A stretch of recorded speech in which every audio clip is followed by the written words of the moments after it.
എന്റെ തിരുമാന്താംകുന്നിലമ്മേ, ഇതൊന്നും അറിയാതെ എന്റെ കുട്ടി എത്ര പ്രാഗിരിക്കണോ ഞാൻ. ഈശ്വരന്റെ മുന്നിൽ ജാതിയും മതമൊന്നുമില്ല, മനുഷ്യനേ ഉള്ളൂ. ഇനിയാവത് വാശിയും വൈരാഗ്യം ഒക്കെ അവസാനിപ്പിച്ച് അത് നിങ്ങളെ അനുഗ്രഹിക്കാ വേണ്ടത്. എനിക്കപ്പോഴേ തോന്നി ഒന്നുമില്ലാതെ നജീബിക്ക് അങ്ങനെയൊന്നും ചെയ്യില്ലാന്ന്. എന്നാൽ അപ്പോഴേ നീ പറയണ്ടേ നിന്റെ ഏട്ടനോട്?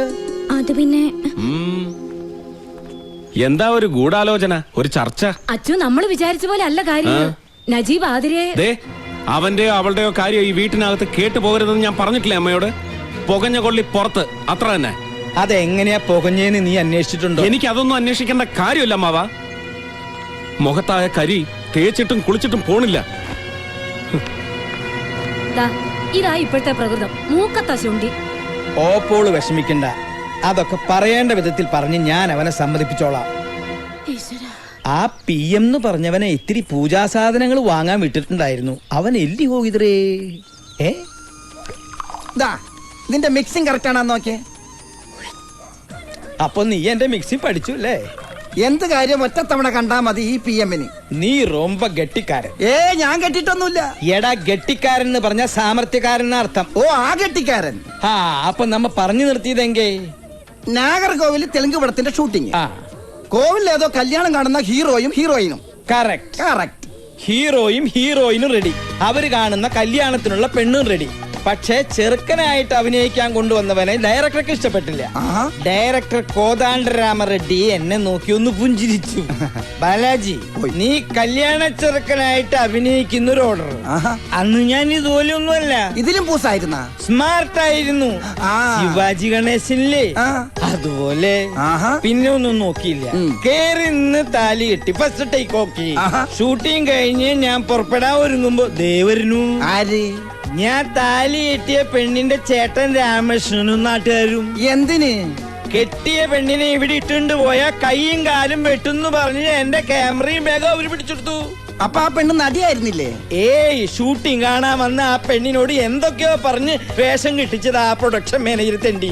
എന്നിട്ട് എന്താ, ശാന്തി മുഹൂർത്തം കഴിഞ്ഞ് ഞാൻ നാടുവിട്ടു. ശാന്തി മുഹൂർത്തോ? ഫസ്റ്റ് നൈറ്റിംഗ്. പിന്നെന്തിനാ അവിടുന്ന് പോന്നത്? അവിടെ തന്നെ കൂടായിരുന്നില്ലേ? അതെങ്ങനെയാ? അന്ന് എനിക്ക് നാട്ടിലൊരു ഭയങ്കര പ്രേമുണ്ടായിരുന്നു. എന്നിട്ട് അവരെന്ത് കെട്ടാഞ്ഞത്? സിനിമാക്കാരന് പെണ്ണ് കൊടുക്കില്ല എന്ന് പറഞ്ഞ് അവളുടെ തന്ത വേറൊരുത്തനെ കൊണ്ട് അവളെ കെട്ടിച്ചു. എന്നാ പിന്നെ തിരിച്ച് നാഗർകോവിലേക്ക് പോകായിരുന്നില്ലേ? ചെന്നാൽ അവരെന്റെ കൈയും കാലും തല്ലി ഒടിച്ച് അവിടെ ഇടും. പിന്നെ ഒരിക്കലും അവരെ കണ്ടിട്ടേ ഇല്ല? ഒരുപാട് സ്ഥലത്ത് ഞാൻ അവരെ അന്വേഷിച്ചു, പിന്നെ ഞാൻ അവരെ കണ്ടിട്ടില്ല. അന്ന് മുതൽ ഈ ക്യാമറയും തൂക്കി അലയാൻ തുടങ്ങിയതാ അശ്വത്ഥമാവിനെ പോലെ. ഓ, ഫ്ലാഷ് ബാക്ക് ആയിരിക്കും. അതേടാ, നീ ഇരിക്കേ. വേണ്ട, ഞാനൊരു 1000 തവണ കേട്ട് ബോറടിച്ചതായി കഥ. 1000 അല്ല, 10,000 തവണ കേക്കണം. എന്നാലേ ഭാര്യയും കുട്ടികളും കുടുംബവും ഇല്ലാണ്ടായാൽ എന്താന്നുള്ള നൊമ്പരം അറിയൂ. എന്ത് നൊമ്പരം?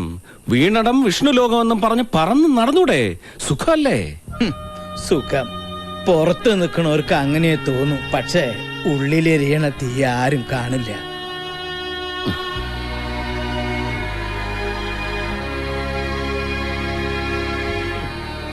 അതുകൊണ്ടാ പറയണേ, ഈ ബാലമാമയുടെ ഗതി നിനക്കുണ്ടാവരുത്. നിനക്കെന്നല്ല, ആർക്കുണ്ടാവരുത്. ഞാനൊരു സത്യം പറയാം, വെള്ളടിച്ചിട്ട് പറയാണെന്ന് വിചാരിക്കരുത്. അമ്മാവൻ പറയും. നജീബ് നമ്മുടെ ആതിരക്കുട്ടിയെ. വേണ്ട, അതൊഴിച്ച് അമ്മാവന് വേറെ വല്ലതും പറയാനുണ്ടോ? ഇതൊഴിക്കട്ടെ. ഒഴിക്കടാ. ഇവനോട് പറയാനുള്ളത് മുഴുവൻ പറഞ്ഞു കേൾപ്പിച്ചിട്ടേ ഇവനെ ഞാൻ വിടും. ഒഴുക്കി. വെള്ളമൊന്നും വേണ്ട.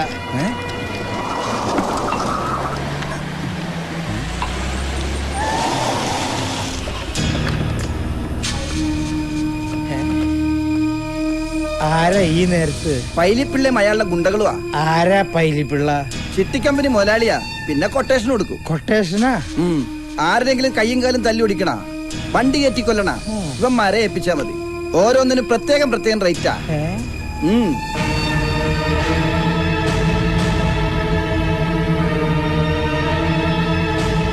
അതെ, അങ്ങനെ അങ്ങ് ഏറ്റാ മതി. അച്യുതൻകുട്ടി പറഞ്ഞാ പിന്നെ പൈലിപ്പള്ളിക്ക് പിന്നെ എന്നതാ, അതങ്ങ് അനുസരിച്ചിരിക്കും അക്ഷരം പ്രതി. എന്നാ പിന്നെ ഞാൻ അങ്ങോട്ടോ വണ്ടി കയറാ. ഈ പൈലിപ്പിള്ളി ആയിട്ട് അച്ചൂട്ടിക്ക് എന്താ ഇടപാട്? നജീബിന്റെ കയ്യോ കാലോ തല്ലി ഓടിക്കാൻ കൊട്ടേഷൻ കൊടുത്തായിരിക്കും. എന്റെ പരദൈവങ്ങളെ, ഇവന്റെ പകയൊന്ന് അടങ്ങാൻ എന്തെങ്കിലും വഴി കാണിച്ചു തരണേ. മതി. രാവിലെ ആരാണോ? എന്തെങ്കിലും ഒന്ന് തിന്നാൻ നേരത്ത് ഏതെങ്കിലും പിശാചുകൾ കയറി വരും. അയ്യോ അമ്മാവനല്ല പറഞ്ഞത്, പുറത്ത്.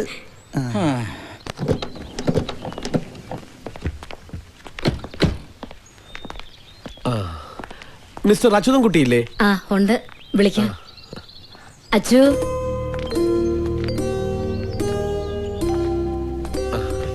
ആരാ? ഞങ്ങള് ഒരു വെഡിങ് ഇവന്റിന്റെ കാര്യം സംസാരിക്കാൻ വന്നതാ. കുടിക്കാൻ അത് വന്ന് ഒന്നും വേണ്ട, ഷോ ആമാ ഇപ്പൊ കഴിച്ചതേ ഉള്ളൂ, അല്ല കുടിച്ചതേ ഉള്ളൂ. അങ്ങോട്ട് ഇരിക്കും. നിങ്ങൾ കല്യാണ പെണ്ണിന്റെ ആൾക്കാരോ അതോ? അയ്യോ അച്ചുവേട്ടന് മനസ്സിലായില്ലേ? ഇതാണ് കുരച്ചന്റെ ടെക്സ്റ്റൈലിലെ പുതിയ മാനേജർ ജാക്കറ്റ് കോശി. ജാക്കറ്റ് കോശിയല്ല, ജേക്കബ് കോശി. അപ്പൊ പേര് മാറ്റിയാ? ഞാൻ കാഞ്ചിനാഥൻ, കാഞ്ചി എന്ന് വിളിക്കും. കാഞ്ചി വിളിക്കലല്ല, കാഞ്ചി വലിക്കലല്ലേ? കാഞ്ചീപുരം മീനാക്ഷി സിൽക്സിന്റെ മാനേജറാ. മീനാക്ഷിയുടെ ആ കല്യാണം. ഏത് മീനാക്ഷി? മീനാക്ഷി സിൽക്സിന്റെ ഒരേ ഒരു വാരിശ്. ആര്? വാർണിഷ? വാർണിഷ് അല്ല, വാരിശ് എന്ന് പറഞ്ഞ അവകാശി, മനസ്സിലായോ? ആ. അതുകൊണ്ട് മുതലിയാരയ്യാവുക്ക് ഒരേ നിർബന്ധം. കാഞ്ചീപുരത്ത് ഇതുവരെ ആരും കാണാത്ത അപ്പൊ കല്യാണം. കല്യാണത്തിന് ആരും കാണില്ലേ? അതല്ല, ഇതുവരെ നടക്കാത്ത ഒരു കല്യാണം. അപ്പൊ ഈ കല്യാണം നടക്കില്ലേ? കല്യാണം ഗംഭീരമാക്കണം എന്നാണ് ഇദ്ദേഹം ഉദ്ദേശിച്ചത്. അങ്ങനെ പറ. അതായത് മീനാക്ഷി ബംഗ്ലാവും, ബംഗ്ലാവ് മുതൽ കല്യാണ മണ്ഡപം വരെയുള്ള റോഡും കല്യാണ മണ്ഡപവും ഒക്കെ അലങ്കരിച്ച് ദേവലോകം പോലെ ആക്കണം. ആന, കുതിര, ചെണ്ടമേളം, പുലികളി, കഥകളി, താലപ്പൊലി, തിരുവാതിര എല്ലാം വേണം. ആ പിന്നെ മുതലിയാരയ്യാവുക്ക് വിദ്യാഭ്യാസം ரொம்ப കമ്മി. അതിനാലെ കല്യാണം കൂടാൻ വരുന്നവർ കേൾക്കാൻ പാകത്തില് ഇംഗ്ലീഷ് പേശി ബന്ധുക്കളെ പോലെ നിൽക്കാൻ കുറച്ചുപേരെ കരുതിയേക്കണം. മുതലിയാരയ്യാവുടെ മൂത്ത പെണ്ടാട്ടി വിശാലാക്ഷി അമ്മാവുടെ ഐഡിയ. മൊയിലിയാരാ? മൊയിലിയാരല്ല, മുതലിയാര്. ആയിക്കോട്ടെ. അങ്ങേരുടെ ഏത് പെണ്ടാട്ടിയിലാണ് കല്യാണ പെണ്ണ്? അയ്യോ, മുതലിയാര് മീനാക്ഷിയുടെ ഒരേ ഒരു അമ്മാവനാ. പുള്ളിക്കാരന്റെ മൂത്ത പൊണ്ടാട്ടിയിലെ മകൻ ശരവണനാണ് മാപ്പിളை, മുറമാപ്പിളை. രണ്ടാമത്തെ പൊണ്ടാട്ടിയിലുള്ള പെങ്കൊച്ചു മരതകം +2 ആയിട്ടേ ഉള്ളൂ. ഈ വിവരങ്ങളൊക്കെ എന്നോട് വിളിച്ചു പറഞ്ഞപ്പോ പറ്റിയ പാർട്ടി ഇവിടെ ഉണ്ടെന്ന് ഞാൻ പറഞ്ഞു. അയ്യോ, +2 പെണ്ണിനെ കണ്ടിട്ട് ഇവിടെ ആരുമില്ല. അയ്യോ, പെണ്ണിനെ കെട്ടിക്കാൻ വേണ്ടിട്ടല്ല, ഈവന്റ് നടത്തുന്നത് ഏൽപ്പിക്കാൻ. കഴിഞ്ഞ തവണ കാഞ്ചീപുരം പട്ടിന്റെ ലോഞ്ച് നിങ്ങൾ നജീബിനല്ലേ കൊടുത്തത്? ഇതും അയാളെ തന്നെ ഏൽപ്പിച്ചാൽ മതി. സോറി മിസ്റ്റർ അച്യുതൻ കുട്ടി, ഒരു മിസ്അണ്ടർസ്റ്റാൻഡിംഗ് പറ്റിയതാണ്. ഞങ്ങൾ അവിടെ പോയിരുന്നു. ഇത്രയും വലിയ തുകയ്ക്കുള്ള പരിപാടി ഏറ്റെടുക്കാൻ ബുദ്ധിമുട്ടാണെന്ന് പറഞ്ഞു. ഒന്നുകിൽ മീനാക്ഷി ബംഗ്ലാവും റോഡും, അല്ലെങ്കിൽ കല്യാണ മണ്ഡപവും റോഡും, ഏതെങ്കിലും ഒന്നേ നജീബിനെ കൊണ്ട് പറ്റൂന്ന് പറഞ്ഞു. അത് തന്നെ എനിക്കും പറയാനുള്ളത്. ഇത് വലിയ തുക വരുന്ന പരിപാടിയാ. വേണമെങ്കിൽ കല്യാണ മണ്ഡപവും പാതി റോഡും ഞാൻ ചെയ്യാം, ബംഗ്ലാവും പാതി റോഡും അയാൾ ചെയ്യട്ടെ. ഞാനൊരു ഐഡിയ പറയാം. ഒന്നുകിൽ കല്യാണ മണ്ഡപവും പകുതി റോഡും അച്യുതൻകുട്ടി ചെയ്യട്ടെ, കാമാക്ഷി ബംഗ്ലാവും. കാമാക്ഷി അല്ല, മീനാക്ഷി. ഏത് യക്ഷിയായാലും ആ ബംഗ്ലാവും പകുതി റോഡും നജീബ് ചെയ്യട്ടെ. അത് തന്നെയല്ലേ അച്ചോട്ടനും പറഞ്ഞത്? ആണല്ലോ, എങ്കിൽ ടേക്ക് ഓക്കെ. എന്റെ അമ്മാവനാ, സിനിമയിൽ വലിയ ക്യാമറമാനാ. നിന്നോട് വിശദീകരണം ചോദിച്ചില്ല. കുഞ്ഞുനാളില് നാഗർകോവിലായിരുന്നപ്പോ എംജിആറിന്റെ കുറെ ഷൂട്ടിംഗ് കണ്ടിട്ടുണ്ട്. നിന്റെ അമ്മയുടെ പേരെന്താ? വസുന്ധര. അയ്യേ, അപ്പൊ അതല്ല. ബാലമ്മാവൻ കൂടെ ഉണ്ടായിരുന്നെങ്കിൽ തമിഴും തെലുങ്കും പറയാൻ ഒരാളായ. അങ്ങനെ അറിയാനൊന്നുമില്ല. സത്യം പറഞ്ഞാ മുതലിയാരും അമ്മാവും ഒക്കെ മലയാളീസാ. പിന്നെ അപ്പനപ്പന്മാരായിട്ട് അവിടെ ബിസിനസ് തുടങ്ങിയതുകൊണ്ട് മുതലിയാരന്മാരായി പോയതാ. അപ്പോ നമുക്കിതങ്ങ് ഉറപ്പിക്കാം അല്ലേ? ഇവന്റ് നടത്തേണ്ട സൈറ്റ് വന്ന് കാണണം.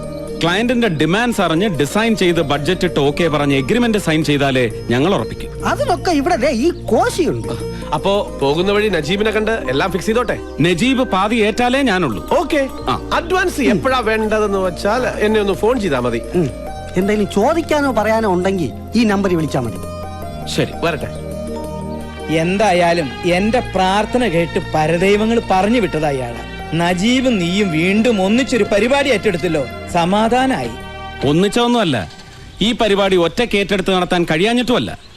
അവൻ ഈ മുറ്റത്ത് വന്നതെന്ന് വെല്ലുവിളിച്ചതുപോലെ എന്റെ മുന്നിലൊന്ന് കിട്ടാൻ വേണ്ടിയാ. നേർക്ക് നേരെ പൊരുതാൻ കിട്ടിയ ഒരു അവസരം ഞാൻ വിടില്ല. അപ്പൊ കോംപ്രമൈസ് ആയതല്ലേ? കോംപ്രമൈസ് അത് ഈ ജന്മത്തുണ്ടാവില്ല അമ്മാവാ. ഇത് ഫയൽ വെച്ചേക്ക്. ശ്രീരാമലിംഗം മുതലിയാർ, മീനാക്ഷി സിൽക്ക്, മീനാക്ഷി ബംഗ്ലാവ്, കാഞ്ചിപുരം.